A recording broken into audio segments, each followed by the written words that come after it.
This is MichMash, a weekly conversation where we try to unjumble an important and sometimes under-the-radar statewide story that affects you. I'm Cheyna Roth. And I'm Zach Gorchow. Michigan public schools have gotten back their third grade reading scores, and the results are not great. The reading scores are at a 10-year low. The Michigan Student Test of Educational Progress, or MSTEP, results were released this week. The results showed that only 39.6% of third graders across Michigan passed the state's English language arts test. This is especially disheartening considering that there have been efforts to try to raise these pivotal test scores. We spoke with Peter Spadafore, who's with the Michigan Alliance for Student Opportunity, and this was his reaction to the results. I think like every observer around Lansing and across the state, we were disappointed in the numbers, but also not entirely surprised to see the lingering impacts of the COVID-19 pandemic. The state superintendent talks a lot about the impact of virtual instruction when we were not able to be in classrooms, having an impact on those early learners when we're trying to get at them soon and quickly to grasp those early reading skills.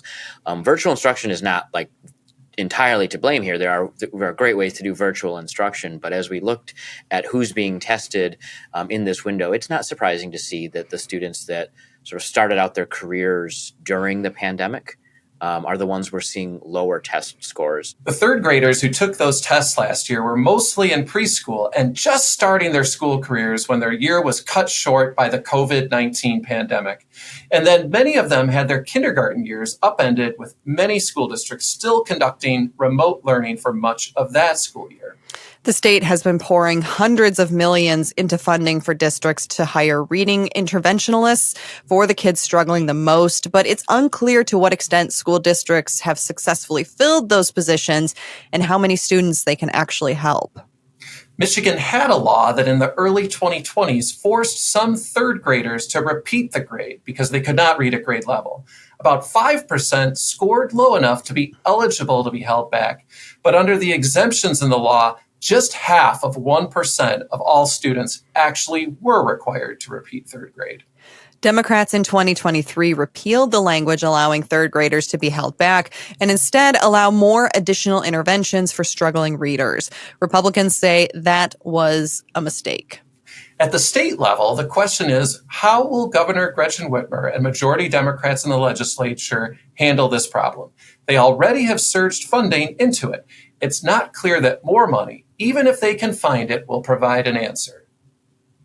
Schools, while state-funded, are locally run. And between traditional public school districts plus charter schools, there are more than 800 individually run local school operations trying to figure out how to get students back on track, something that won't be easy given the pandemic interruptions still affecting students.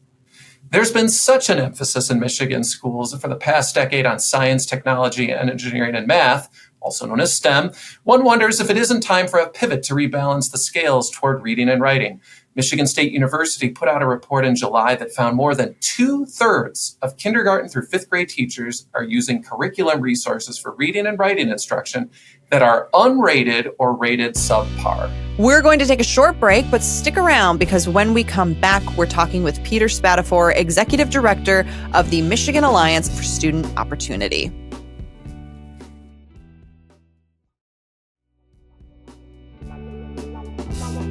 Welcome back to MichMash. I'm Cheyna Roth. And I'm Zach Gorchow. We're here now with Peter Spadafore, one of the Capitol's foremost education policy experts. He's worked for groups through the years representing principals, school board members, and superintendents. He's now Executive Director of the Michigan Alliance for Student Opportunity, a coalition of urban school districts. He's also a member of the Lansing City Council. Peter, welcome to MichMash. Thank you, Zach. Thank you, Cheyna. It's good to be here. So, Peter, walk us through your reaction to the reading test scores that came out with the MSTEP test results recently, a 10-year low in those numbers. I think like every observer around Lansing and across the state, we were disappointed in the numbers, but also not entirely surprised to see the lingering impacts of the COVID-19 pandemic. The state superintendent talks a lot about the impact of virtual instruction when we were not able to be in classrooms, having an impact on those early learners when we're trying to get at them soon and quickly to grasp those early reading skills.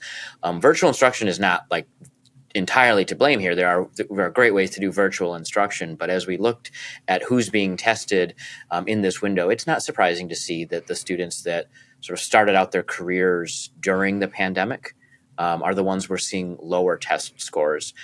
I do think we need to realize these test scores are not the whole picture. We can't just look at we have a vaccine, we know how protocols work, so we have to move on and say that everything will go back to pre-pandemic levels and expectations and those types of things. These students have lived through trauma like no one else in history in our country, and we can't just move on the next day. So there is a lot more that goes into teaching and learning than just the reading test scores. It's very important, don't get me wrong, but I do think that our educators are working hard to make sure that all components of teaching and learning are being addressed, including that social and emotional learning piece that is important, not necessarily reflected in those reading scores. But sticking with those test scores, I mean, they've been pretty troubling for a while now, but this is the lowest that they've been in 10 years. And students have been back to school for a couple of years now. What was being done to try to improve these scores, and what isn't working? Sure. I think one of the things that has been sort of frustrating and confounding for educators is policy churn from the state capitol, constantly changing how laws interplay with curriculum and instruction. For instance, the third grade reading law that has a lot of positive components, including intervention plans and those types of things, but had the retention component that we just recently eliminated. And I'll say we believe, too, that perhaps our screening tools that we have been using to identify students that might have learning disabilities or reading disabilities, and show characteristics of dyslexia, those screening tools might not be perfect. So you're hearing about some conversations in Lansing about bills that would address this. Some of those bills are a huge overcorrection with a lot of micromanagement steps. What we're advocating for is looking at those screening tools and making sure we have the best screening tools in place to identify students with reading disabilities and those that show characteristics of dyslexia, and then move them into those intervention plans that have been identified in the third grade reading law. I'm going to forget the year now. Zach knows I've been around a long time, so all the years kind of blur together here. But we've done that, and I think we need to make sure also that goes with any of these changes in law, changes in tools, is investment in solid professional development and giving our educators the time they need to understand how the tools they're being asked to use work. And those types of things will help with reading scores and standardized test improvements. Peter, I think you were referencing these screening bills that are pending in the House of Representatives right now. The Michigan Senate passed them to set a new standard on how to screen for dyslexia. Is that what you're referring to? And how important is it that the legislature move those bills this year?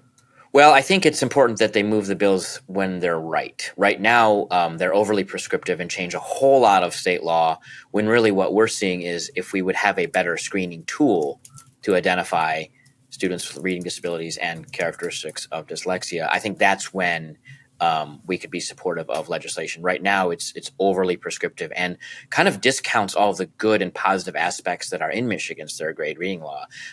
Those two, the screening tool and the intervention plans, can play nicely together. The intervention plans identify what students will need. Once they are identified as needing those interventions, what we're seeing from folks in the field and experts that are far more schooled in this topic than I am is that screening tool is inadequate. So it's not that the whole law is broken, it's that we're not identifying enough students early enough to give them the interventions they need. So I would not say it's imperative that bill moves quickly. I'd say it's imperative we get that bill right and then move that bill and get a new screening tool in place. Peter, so you were talking about the pandemic's continuing influence on education and how kids are doing in school. The students who were in school in March of 2020, when the governor ended the school year at the start of the pandemic, I think would be in now like fifth grade at this point. How likely are we to see test scores just continue to struggle to recover for years to come? Zach, that might be outside of my area of expertise, but I do think it's going to take a while to regain that time period in terms of seeing results turn around. I don't want to say this is encouraging, but what you're seeing is results are down across the board, right? It's not like a certain subset is seeing worse than the rest in comparison, if that's making sense. So it is definitely seeing it's a shared experience across the state. So I think that's going to take some time. I don't know how long of that's going to take. Not a great podcast answer, but I do think that's outside of my area of expertise to say how long that's going to take. Sure. The state has pumped a lot of money into K through 12 schools in recent years. What's the case that this is having the desired effect? Well, so the state has pumped a lot of federal money in to the schools. And I think when you look at our budgets, they've remained still underfunded from a sort of nonpartisan, unbiased observation through the School Finance Research Collaborative, which identified billions and billions of dollars in underfunding for meeting the standards that we've set for our students. The federal money was extremely helpful with sort of one-time programs and purchases. A lot of money went into HVAC improvements, which is now one of the top recommendations from the CDC to help avoid spreading diseases like COVID-19 is to invest in HVAC. And we've done a lot of that across the state with that federal money. We know every researcher in the country, even those that were skeptical of money matters, have changed their tune to money does matter. And it's not a matter of just pumping money into the system, but it's a matter of putting the right dollars into the system and then having qualified educators in front of students and all sorts of things that make sure we have the right curriculum, that the temperature is comfortable, that they're eating, that they're being fed while they're there, that they can concentrate on teaching and learning. So I think the case, if I'm circling back to your question, which I'm trying to answer and maybe dance around a little bit, but is what's the case that this has made a difference? It is making a difference, but we are still underfunded. And, I think that's one of the criticisms of the school lobby is that it's never enough. Well, we've actually not seen enough come to the schools based on what they need to do their jobs effectively. Schools are pretty amazing entities, and the people that work in them are pretty amazing individuals. They do what they do with what they're given. They make it work, but they've been asked to make it work for quite some time while being underfunded. So we will continue to advocate for new revenues to bolster school funding. Every year is more money than the last year because that's how, generally speaking, since we've pulled out of the recession, our budgets have worked and tax collections have worked, but we're still $13 billion under the Headley revenue cap. And I think only on MichMash can I talk about the Headley cap and the listeners will understand what I'm talking about. But that's a staggering number. That's almost doubling the school aid fund.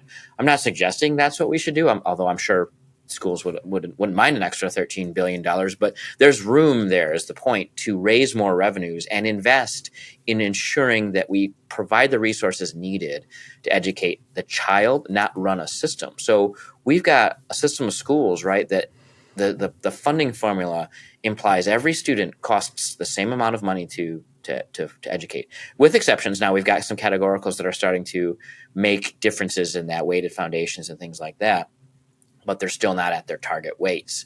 So once we start fully funding those, then I can start having a serious conversation about we've been providing adequate resources. Right now, we've been providing more resources than the year before, but it still continues to fall short of what is needed to meet the standards we have in law. So I think the average MichMash listener probably has a better knowledge of Headley than your average person. I'll just, for those out there who may not know, what Peter's referring to was the Headley Amendment to the Michigan Constitution in 1978, which did a lot of things, but for the purposes of this conversation, set caps on how much revenue governments can raise. And right now, the state of Michigan is way under that cap. So a number of folks that provide various services like education and local government services have said, hey, look, this has been too restrictive and we actually have a lot more room to grow. So that's what that's all about. there will not be a quiz at the end. I think there's a saying, Zach, that if you think you know Headley, you don't know Headley. Yes. I think that's kind of, and that's 100% accurate.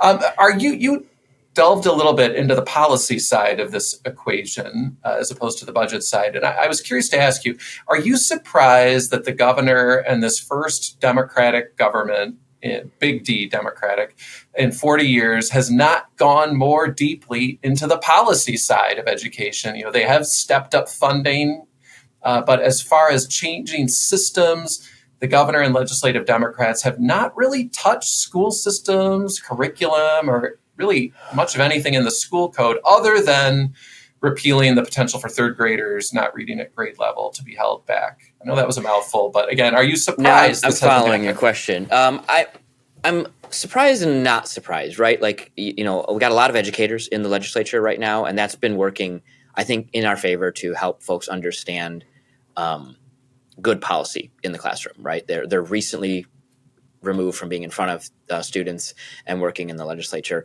We saw a lot of sort of labor policy changes at the front end that impacted the classroom related to tenure and evaluations and things like that.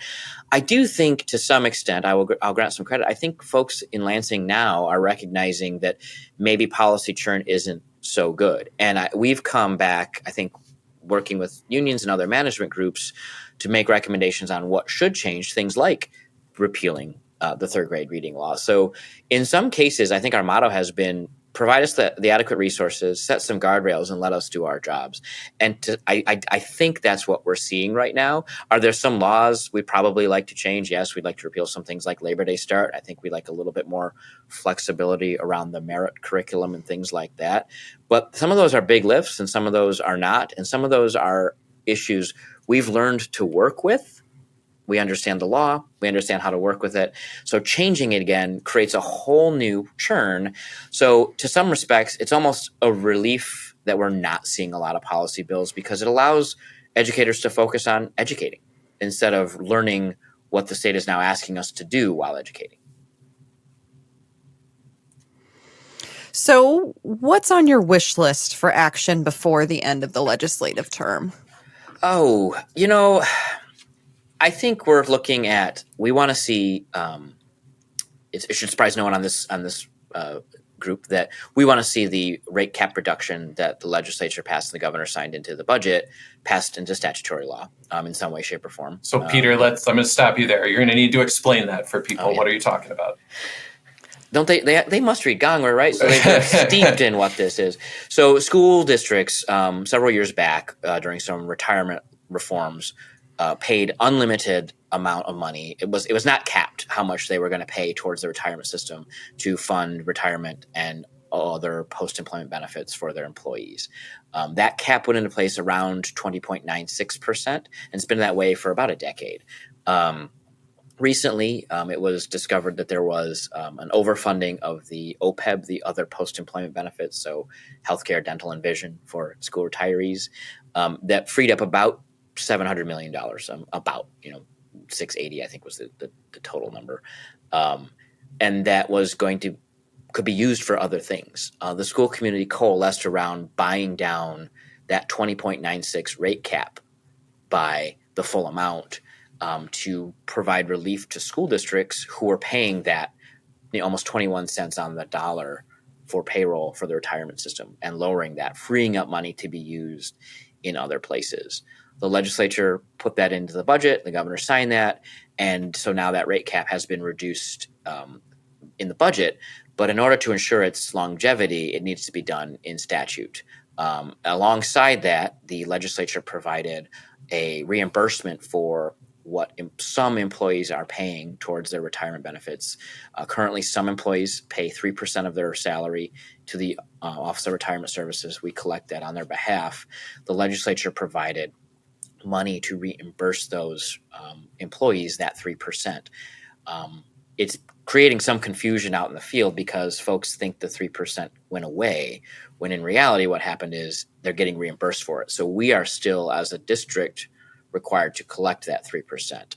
And then we give them a check back on a schedule yet to be determined. ORS, the Office of Retirement Services, just released a memo late last week or possibly early this week clarifying that we still have to collect it and that we should expect our first reimbursement payments in November, but that date is subject to change. And we don't know yet whether it will be in all of our state aid, whether we will pay reimburse employees on a monthly basis, give them one large check at the end of the year. So that's why it's important that statutory fix gets done. There's a few other, sort of things we'd like to see. Repealing the Labor Day start is one. I knew you were going to ask me this question, and I don't have my list in front of me, but there's just most of it is probably going to be around budgetary items.